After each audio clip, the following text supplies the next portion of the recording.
আসসালামু আলাইকুম রহমতুল্লাহি ওয়া সম্মানিত দর্শক, বাংলাদেশের রাজনীতি থেকে আওয়ামী লীগের আলোচনা এবং সমালোচনা কিছুতেই সরানো যাচ্ছে না। দেশে ডক্টর মোহাম্মদ ইউনূসের অন্তর্বর্তীকালীন সরকার চলছে এবং প্রশাসনে যত গুরুত্বপূর্ণ পদ পদবি রয়েছে যেগুলো আওয়ামী লীগ রক্ষা কবচ হিসেবে ব্যবহার করেছিল এবং আওয়ামী লীগ মনে করেছিল যে যুগ যুগান্তরে বা জন্মান্তরে তাদের এই যে সাজানো বাগান, যেভাবে তারা পুলিশ সাজিয়েছিল, যেভাবে তারা ছাত্রলীগকে সাজিয়েছিল, বিশ্ববিদ্যালয় সাজিয়েছিল, সকল সাজানো গোছানো সংসার একেবারে আগস্ট মাস 2024 সাল তছনছ করে তাসের ঘর নয় তুলোর ঘরের মতো উড়ে গিয়েছে। তারপর আওয়ামী লীগের যে সকল শীর্ষ নেতৃত্ব রয়েছেন, একেবারে যাদেরকে বাংলাদেশে বলা হতো রয়্যাল বেঙ্গল টাইগার, মহাসিংহ বা মহাবাঘ, আমাদের সুন্দরবনের যে বাঘ, এই বাঘও তাদের কাছে খুব ছোট হয়ে যায়। এই জন্য বাঘের আগে মহা শব্দ ব্যবহার করতে হবে। বা আফ্রিকার যে সিংহ, সেটা ধবল সিংহ হোক বা অন্য যে কোনো সিংহ হোক, আওয়ামী লীগের এমন প্রভাবশালী নেতা ছিলেন যাদেরকে সকল সাধারণ সিংহের সাথে তুলনা করলে হবে না। তাদের দাপট ছিল মহা সিংহের মতো। তো তাদের অনেকে পালিয়ে গেছেন, অনেকে আত্মগোপনে আছেন, গর্তের মধ্যে লুকিয়ে আছেন, অনেকে ধরা পড়েছেন। তো এই যে একটা অবস্থা, সেই অবস্থার মধ্যে আওয়ামী লীগের নামটি আসলে উচ্চারিত হওয়া উচিত নয়। সেখানে আওয়ামী লীগ পচে গিয়েছে, দুর্গন্ধ ছড়াচ্ছে। যেমন আমরা অনেক ভালো খাবার খাই, পোলাও, কোরমা, কালিয়া, কোপ্তা, রোস্ট, আরো কত কিছু। এগুলোর নাম নিলেও ভালো লাগবে, দেখলেও ভালো লাগবে। কিন্তু এই জিনিসগুলো যখন পচে যায় আপনার পেটের মধ্যে এবং সেগুলো যখন বর্জ্য আকারে প্রকাশিত হয়, তখন সেগুলোর নাম আর কালিয়া কোপ্তা থাকে না, একটা সিঙ্গেল নামে চলে আসে, সিঙ্গুলার নাম্বারে চলে আসে। ওগুলো কেউ উচ্চারণ করে না, ওইগুলো দেখেও না, বরং খাবার টেবিলে যদি ওইগুলোর নাম উচ্চারণ করা হয় তো সঙ্গে সঙ্গে খাবারে অরুচি এসে যায়, অনেকে বমি করে দেয়। তো সেক্ষেত্রে আওয়ামী লীগকে যদি আপনি একটি পচা মাল হিসেবে ধরেন, আবর্জনা হিসেবে ধরেন, সেক্ষেত্রে তো আওয়ামী লীগের নাম বাংলাদেশ উচ্চারণ করার মতো লোক থাকার কথা নয়। কিন্তু বাস্তবতা হলো শয়নে স্বপনে চলনে বলনে আওয়ামী লীগের আলোচনা থামানো যাচ্ছে না। সবাই যে যার অবস্থান থেকে গালি দেওয়ার জন্য হোক, প্রশংসার জন্য হোক, কিংবা ভবিষ্যতের একটা উইন্ডো খোলার জন্য হোক, আওয়ামী লীগের নামটি উচ্চারণ সবাই করছে। বিএনপি করছে, জামাত করছে, ডক্টর মোহাম্মদ ইউনূস সাহেব করছেন, তার উপদেষ্টা মণ্ডলী করছেন, সমন্বয়করা করছেন, সবাই। কেন এত আলোচনা? তো অনেকে বলার চেষ্টা করছেন যে আওয়ামী লীগের ভবিষ্যৎ হলো অনেকটা মুসলিম লীগের মতো। পাকিস্তানে যে মুসলিম লীগ, যেটার অপভ্রংশ বাংলাদেশে এসেছিল, তো সেই বাংলাদেশ মুসলিম লীগের বিরাট দাপট ছিল। মানে ব্রিটিশ বিরোধী আন্দোলনে মুসলিম লীগের যে ভূমিকা, পরবর্তীতে আবার যখন স্বাধীন পাকিস্তান হলো, তখন তারা একেবারে সেই সরকার গঠন 1960 পর্যন্ত, 1954 তাদের পরাজয় হলো, বাট 1960 সাল পর্যন্ত মুসলিম লীগের একটা বিরাট ভূমিকা ছিল। এরপর আস্তে আস্তে দলটি একেবারে অতল গহ্বরে হারিয়ে যায়। তো সবাই বলছেন যে আওয়ামী লীগও হারিয়ে যাবে। তো এখানে আমি দ্বিমত পোষণ করি। এই কারণ হলো যে মুসলিম লীগ যারা করতেন তারা ছিলেন সমাজের অভিজাত বুর্জোয়া শ্রেণী, এবং তখন বুর্জোয়া তন্ত্র বলতে ইংরেজিকে যেটিকে বলা হয় ফিউডাল সোসাইটি, জমিদার তন্ত্র, সামন্তবাদী তন্ত্র। এখন ব্রিটিশ সরকার, তারও আগে মুঘলরা, তারও আগে সুলতানি জমানায় আমাদের সমাজে জাগিরদার, জমিদার, সুবেদার এ সকল পদ তৈরি করা হতো এবং তারা সরকারের এজেন্ট রূপে, প্রতিনিধি রূপে তারা খাজনা কালেকশন করত এবং সকল ভূমি, জায়গা সম্পত্তি মূলত সেগুলোর উপর তাদের একটা কর্তৃত্ব ছিল। এবং এই কর্তৃত্বটা ব্রিটিশ জামানাতে এসে বলতে গেলে এমন করে দেওয়া হয় জমিদারদের উপর, যে জমির উপরে আগে যেভাবে প্রজাদের সত্ত্ব ছিল, কিন্তু ব্রিটিশ জামানাতে এসে জমির সত্ত্বটা চলে আসে জমিদারদের উপর। এভাবে প্রায় 150 বছর এই ফিউডাল সোসাইটি পুরো ভারতবর্ষকে নিয়ন্ত্রণ করে। তো মুসলিম লীগ যারা গঠন করেছিলেন এই বাংলায়, তারা সবাই ছিলেন নবাব পরিবার, খান বাহাদুর, রায় বাহাদুর, তারপর জমিদার, এই পর্যায়ের লোকজন। তো যখন শেরে বাংলা লেখক ফজলুল হকের নেতৃত্বে কৃষক শ্রমিক প্রজা পার্টি অবিভক্ত বাংলার ক্ষমতায় এলো এবং জমিদারি প্রথা বিলোপ করা হলো, তখন এই ফিউডাল সোসাইটিটা ভেঙে যায় এবং তাদের সেই জৌলুস থাকে না। ঢাকার নবাব পরিবারের জৌলুস ছিল না, করটিয়ার জমিদারদের কোনো জৌলুস ছিল না, হুমায়ুন খান পন্নীদের কোনো জৌলুস ছিল না, মানিকগঞ্জের জমিদারদের কোনো জৌলুস ছিল না। এভাবে সবাই যাকে বলা হয় সবকিছু হারিয়ে সাধারণ মানুষের পর্যায়ে চলে আসে। ফলে যে ফিউডালিজমকে কেন্দ্র করে তারা একটা রাজনীতি গড়ে তুলেছিল, তার যে মূল ভিত্তি, এটি যখন শেষ হয়ে যায় অমনি তাদের রাজনীতিও ধীরে ধীরে ধীরে ধীরে জিরোতে পৌঁছে যায়। কিন্তু আওয়ামী লীগ আসলে কোনো ফিউডালিজমের উপর ভিত্তি করে হয়নি।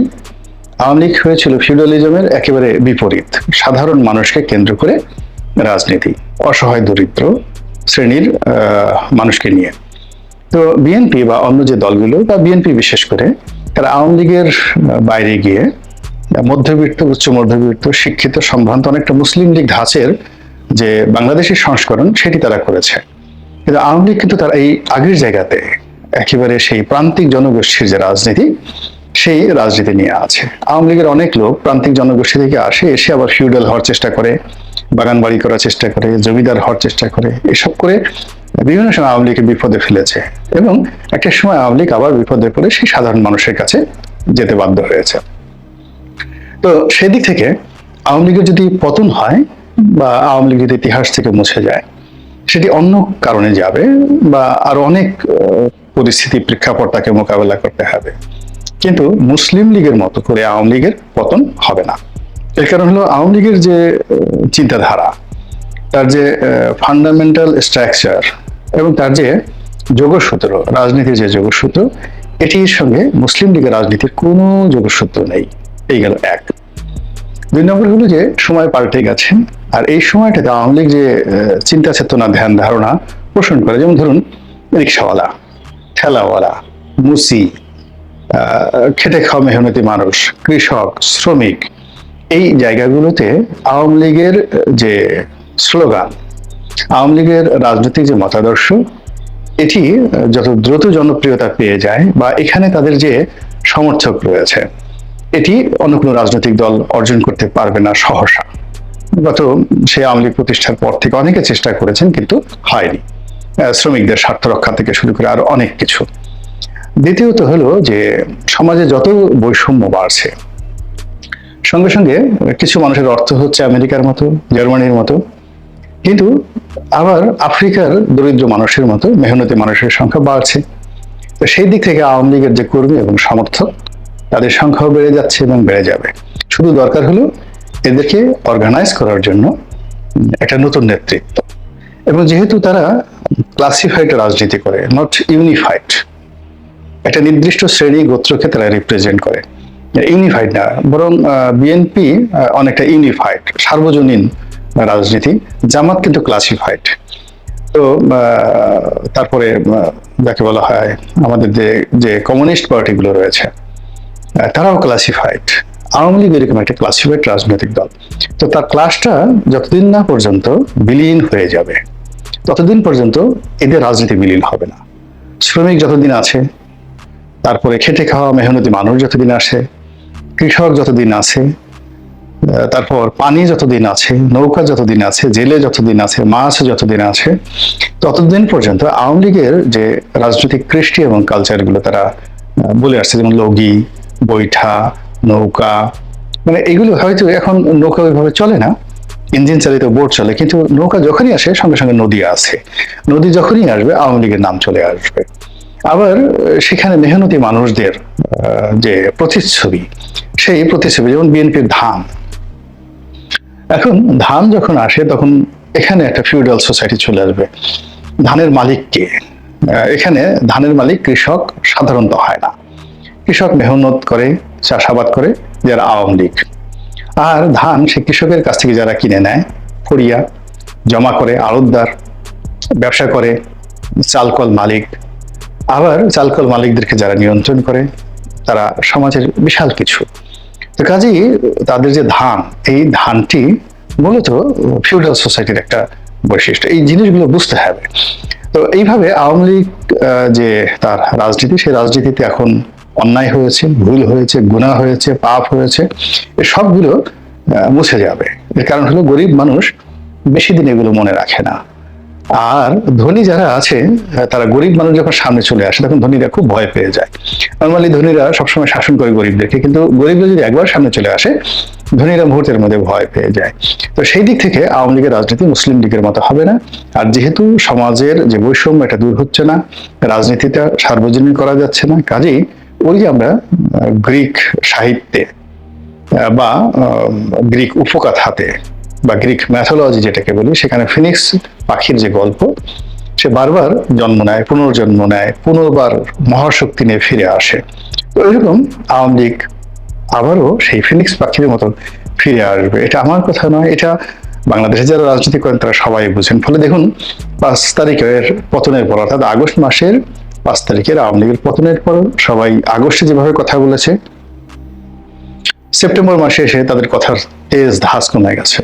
অক্টোবরের মাসে এসে ভিন্ন কথা, আর নভেম্বরের মাসে এসে এখন আওয়ামী লীগকে নিয়ে অনেকেই ইতিবাচক কথাবার্তা বলার চেষ্টা করছেন।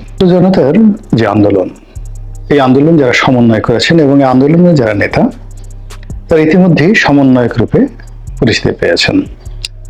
যদিও বলা হচ্ছে ছাত্র এবং জনতার গণ অভ্যুত্থান, কিন্তু এখানে জনতার যে রিপ্রেজেন্টেশন, এটি আমরা উপদেষ্টা মণ্ডলীতে দেখতে পাচ্ছি। কিন্তু রাজপথ থেকে শুরু করে সারা বাংলাদেশ যারা দাপিয়ে বেড়াচ্ছেন এই মুহূর্তে, তারা মূলত ছাত্রদের প্রতিনিধি, ছাত্র নেতা বা সমন্বয়ক। এখন এই সমন্বয়কদের মধ্যে বেশ কয়েকজন যারা উপদেষ্টা হননি, তারা বেশ আলোচিত, যেমন জনাব সার্জিস, জনাব হাসানাত। ওনারা এই দুইজন সারা বাংলাদেশের অনেকের কাছে পরিচিত এবং সমালোচিত এবং সম্মানিত বটে। আর তিনজন এখন আছেন উপদেষ্টা মণ্ডলীতে। এর মধ্যে একজনকে বলা হচ্ছে মাস্টার মাইন্ড, মিস্টার মাহফুজ। আর বাকি যে দুজন উপদেষ্টা আছেন, তারাও তাদের যে গুরুত্বপূর্ণ মন্ত্রণালয়গুলো, তথ্য মন্ত্রণালয়, যুবক ক্রীড়া মন্ত্রণালয়, এবং এর সঙ্গে আবার সাম্প্রতিক সময় যুক্ত হয়েছে এলজিআরডি মিনিস্ট্রি, এই মন্ত্রণালয়গুলো তাদের নিকট দেওয়া হয়েছে। আর অন্যদিকে প্রধান উপদেষ্টার যে কার্যালয়, যেটিকে বলা হয় প্রধানমন্ত্রীর কার্যালয়, তো সেই কার্যালয়ে সংযুক্ত অবস্থায় মন্ত্রীর পদমর্যাদায় আছেন মিস্টার মাহফুজ, যাকে বলা হয় মাস্টার মাইন্ড।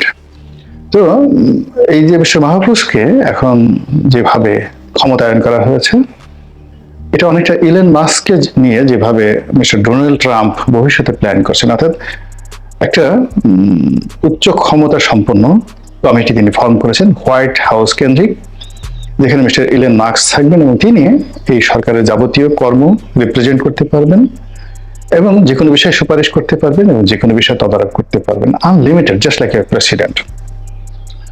তো আমাদের এই যে সমন্বয়কদের মধ্যে দপ্তরবিহীন উপদেষ্টা জনাব মাহফুজ, এখন তিনি সর্বময় ক্ষমতার অধিকারী এবং বলা হচ্ছে যে তিনি ডিফ্যাক্টো প্রধান উপদেষ্টা। এবং অনেকে আরো বলার চেষ্টা করছেন যে এটা আমরা নিশ্চিত নই যে মিস্টার মাহফুজ কি ডক্টর মোহাম্মদ ইউনূসকে চালান, না ডক্টর মোহাম্মদ ইউনূস মাহফুজকে চালান। তো আমি এই জিনিসটা ছোট বড় করার জন্য নয়, যেটা বলার চেষ্টা করি সেটা হলো ইট ইজ দ্য রিয়েলিটি, যে তারা এখন এই সমন্বয়করা যারা আছেন তারা এই পর্যায়ে আছেন।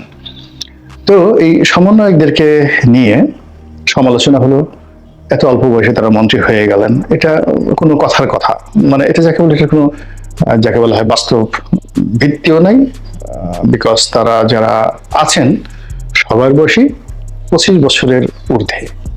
অন্যদিকে নেপোলিয়ন বোনাপার্ট 21 বছর বয়সে ফ্রেঞ্চ আর্মির, তখন ইউরোপের সবচেয়ে বড় আর্মি ছিল ফ্রেঞ্চ আর্মি, সেই আর্মির কমান্ডার ইন চিফ হয়েছিলেন এবং তিনি 25 বছর বয়সে সম্রাট হয়েছিলেন, এম্পারার অফ দ্য ফ্রান্স হয়েছিলেন। তো কাজে এখন সেই দিক থেকে নেপোলিয়ন বোনাপার্টের কথা যদি চিন্তা করেন, সেই তুলনায় তো এই যারা সমন্বয়ক আছে তারা আরো বেশি অভিজ্ঞ, বয়সী। এরপর বঙ্গবন্ধুর কথা যদি চিন্তা করেন, তাহলে বঙ্গবন্ধুর যে মন্ত্রী হয়েছিলেন, এমপি হয়েছিলেন 1954, তখন তার বয়স 24 বছর। আচ্ছা, জিয়াউর রহমান সাহেব যখন প্রেসিডেন্ট হলেন বা প্রধান সামরিক আইন প্রশাসক হলেন, তখন তার বয়স কত ছিল? খুবই অল্প। তো কাজেই এই বিষয়গুলো নিয়ে বয়স বড় ফ্যাক্টর না, ফ্যাক্টর হলো যে তার মধ্যে প্রজ্ঞা কতটুকু আছে, যোগ্যতা কতটুকু আছে, তারপর তিনি কতটা সুযোগ পেয়েছেন। আর সবচেয়ে বড় ব্যাপার হলো যে যখন একটি সিংহাসন কেউ পায়, আসন পায়, তখন দেখা গেল যে সেই একটা ইঁদুরও যদি সিংহাসনে বসিয়ে দেওয়া হয়, সে সিংহ হয়ে যায়। রাজনীতির ইতিহাসে এমনও ঘটনা ঘটেছে বহুবার যে রাজ রক্ত গর্ভে এসেছে, পৃথিবীতে ভূমিষ্ঠ হয়নি, নারীও না পুরুষও না। এরকম গর্ভবতী রানী তার গর্ভের সন্তানকে রাজা ঘোষণা করে তারপর রাজ্য চালিত হয়েছে। এরপর সেই সন্তান ভূমিষ্ঠ হওয়ার পর তার মাকে দায়িত্ব দেওয়া হয়েছে একটা নির্দিষ্ট সময় পর্যন্ত। তারপর সেই সন্তান যখন 9 বছর অতিক্রান্ত হয়েছে, তখন তার অভিভাবক রূপে কাউকে নিয়োগ দেওয়া হয়েছে। এইভাবে হাজার হাজার বছরের ইতিহাসে বহু বিখ্যাত রাজা, সম্রাট, সুলতান এভাবে রাজত্ব করেছেন, যারা মাতৃগর্ভ থেকে রাজা হয়ে এসেছেন। অনেকে 2 মাস বয়স থেকে রাজা হয়ে এসেছেন, অনেকে 7 বছর বয়সে ক্ষমতা আরোহণ করেছেন, অনেকে 11 বছরে, অনেকে 13 বছরে। মানে ক্ষমতার যে চেয়ারটি, এটি হলো বিশ্বাসের জায়গা, এটি হলো আস্থার জায়গা, এটি ভালোবাসার জায়গা, নির্ভরতার জায়গা। তো আমাদের এখন যারা সমন্বয়ক রয়েছেন, তারা যদি এই নির্ভরতার জায়গাটা তৈরি করতে পারেন, তাহলে তারা অনেক কিছু করতে পারেন। এমনকি শেখ হাসিনা যখন রাজনীতিতে এলেন 81 সনে, তখন তার বয়স কত ছিল? তিনি আওয়ামী লীগের সভানেত্রী হয়েছিলেন খুব অল্প বয়সে। কিংবা বেগম জিয়া যখন স্বামী হারা হলেন, তখন তার বয়স কত ছিল? তিনি যখন বিএনপির দায়িত্ব নিলেন, কত ছিল তার বয়স? খুব বেশি নয়। তো কাজেই এখন এই যে সময়টা যাচ্ছে, এই সময়টিকে এই তরুণ সমন্বয়ক যারা আছেন তারা কিভাবে ব্যবহার করবেন সেটার উপর নির্ভর করে। তবে তারা যে পারবেন না, আমি এটা বলতে পারি না। এর কারণ হলো যে এই কয়দিনই দেখা গেল যে কয়দিনই সমন্বয়ক রূপে তারা উপদেষ্টা মণ্ডলীতে স্থান পেয়েছেন, অন্য সবার সাথে এই তরুণদের মন্ত্রণালয়গুলো দুর্নীতি কম, কাজ বেশি হচ্ছে এবং বলতে গেলে আউটপুটও ভালো। শুধু কাজ বেশি না, কাজ বেশি করছে এবং সফলতাও বেশি। আবার ধরুন আরেকজন সমন্বয়ক যিনি আছেন, সেটা হলো মাহবুব সাহেব। তার কোনো দপ্তর নেই, কিন্তু তার ব্যক্তিত্ব, তার কথা, তার সমস্ত কিছু, পাশাপাশি যখন আসিফ নজরুল সাহেব বসছেন কিংবা এমনকি অন্য উপদেষ্টা বসছেন, তার দাদার বয়সী লোকদের পাশে বসছেন, তো তার ব্যক্তিত্বের সঙ্গে কিন্তু অন্যরা পেরে উঠছেন না। তিনি বক্তব্য দিচ্ছেন, ক্যামেরা তার দিকে যাচ্ছে এবং তিনি মাইক নিয়ে যা কিছু বলছেন ওটাই সংবাদ শিরোনাম হচ্ছে। তার পাশে যিনি বসে আছেন হয়তো বিদ্যায়, বুদ্ধিতে, শিক্ষায়, দীক্ষায়, পারিবারিক অবস্থায় অনেক বড়, কিন্তু মাহবুব সাহেব যে সমন্বয়ক, মাহবুব সাহেব উপদেষ্টা, আগে যিনি বিশেষ সহকারী ছিলেন, মাস্টার মাইন্ড, তার বক্তব্য কেন বারবার ভাইরাল হচ্ছে? It means he has a important message, he knows something যেটা অন্যরা জানে না।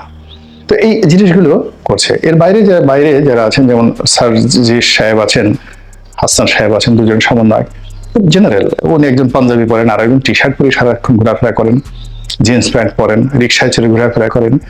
কিন্তু দেখা গেল যে এই দুজনের পাশে যখন কোনো সচিব দাঁড়াচ্ছেন, মেজর জেনারেল দাঁড়াচ্ছেন, অন্য কোনো মন্ত্রী দাঁড়াচ্ছেন, সঙ্গত করেন এই দুজনের সিনা উঁচু থাকে এবং তাদের মাথাও উঁচু থাকে এবং অন্য সবাই তাদের প্রতি আনুগত্য দেখায়। It's their personality.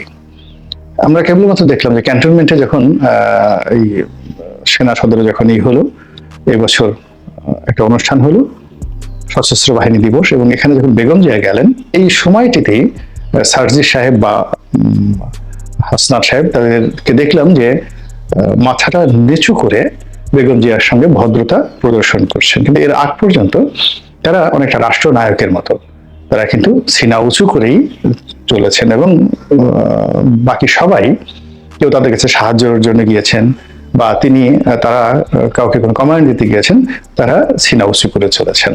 তো ইটস এ সিমটম যে তাদের মধ্যে অবশ্যই সাহস আছে, শক্তি আছে, যোগ্যতা আছে। এখন সেই যোগ্যতাটাকে তারা কিভাবে কাজে লাগাবেন, এটা নির্ভর করবে এই যে তারা যে রাজনৈতিক দলটা করতে যাচ্ছে সেই রাজনৈতিক দলের সফলতার উপর। আমাদের দেশের যে চরিত্র মানুষের, যারা সবসময় মানুষ ক্ষমতার পূজারী। যেমন ধরুন বিএনপি বিএনপি তৈরি হয়েছে ক্ষমতায় থাকতে, এবং জিয়া রহমানের বয়স তখন খুব অল্প, এবং তিনি যাদেরকে গুরুজন মনে করতেন সেই সমস্ত লোক তার অধীনে, যাকে বলে সেই চাকুরি করছে রীতিমতো। আপনার আতাউর রহমান খান 1954-এ, মানে আতাউর রহমান খান যুক্তফ্রন্ট সরকারের প্রধানমন্ত্রী ছিলেন যখন জিয়া রহমান সাহেব সেনাবাহিনীতে ঢুকেনি। তো সেই মানুষও তো জাস্ট লাইক যাকে একজন ইসের মতো, অধীনস্থ ব্যক্তির মতো জিয়া রহমানের অধীনে মন্ত্রী ছিলেন। খানের সবুজ সাহেব ছিলেন, আরো অনেক শাহজিজুর রহমান সাহেবের মতো মানুষ ছিলেন। তো এরা অনেক প্রাকগুলো, কিন্তু ক্ষমতার রাজনীতি তারা করছেন। এরশাদ সাহেবের ক্ষেত্রে একই অবস্থা প্রযোজ্য। ক্ষমতায় থেকেই মানুষ অনেক কিছু করেছে। যে আওয়ামী লীগের যে গঠন, এটাও ক্ষমতায় থেকেই হয়েছে। আওয়ামী লীগ বলতে গেলে 1954 ইলেকশনে আওয়ামী লীগের যে নিরঙ্কুশ বিজয় হোসেন শহীদ সরওয়ার্দীর নেতৃত্বে, তখন থেকে আওয়ামী লীগের যে ফরমেশন, এটা ক্ষমতা কেন্দ্রিক। ক্ষমতার বাইরে থেকে আওয়ামী লীগ আসলে অত ভালো কিছু করতে পারেনি।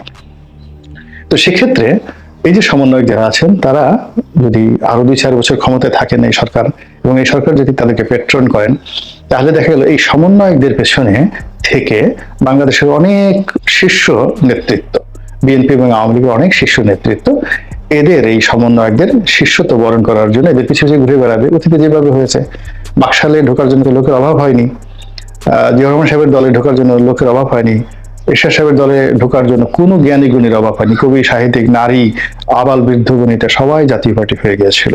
তো এটা হলো আমাদের দেশের একটা কালচার। তো যাই হোক, যেটা বলছিলাম যে সমন্বয়করা যদি দল করেন এবং এই সরকার যদি টিকে যায়, তাহলে সবচেয়ে বেশি বিপদে পড়বে বিএনপি, একেবারে মারাত্মক বিপদে পড়বে, আর কপাল খুলে যাবে জামাতের। এবং সেটা কিভাবে, সেটা হয়তো আরো ইন ডিটেলস বলবো। আর জামাতের কপাল খুলে যাওয়ার পরে দ্বিতীয় যাদের কপাল খুলবে তারা হলো আওয়ামী লীগ। এবং এটা একটা ইতিহাসের সবচেয়ে নির্মম, নিষ্ঠুর, অথচ রূঢ় বাস্তবতা, যে আওয়ামী লীগের বিরুদ্ধে সমন্বয়কদের যুদ্ধ করতে হয়েছে, তারা ক্ষতিগ্রস্ত হয়েছে এবং তাদের বিজয় সূচিত হয়েছে।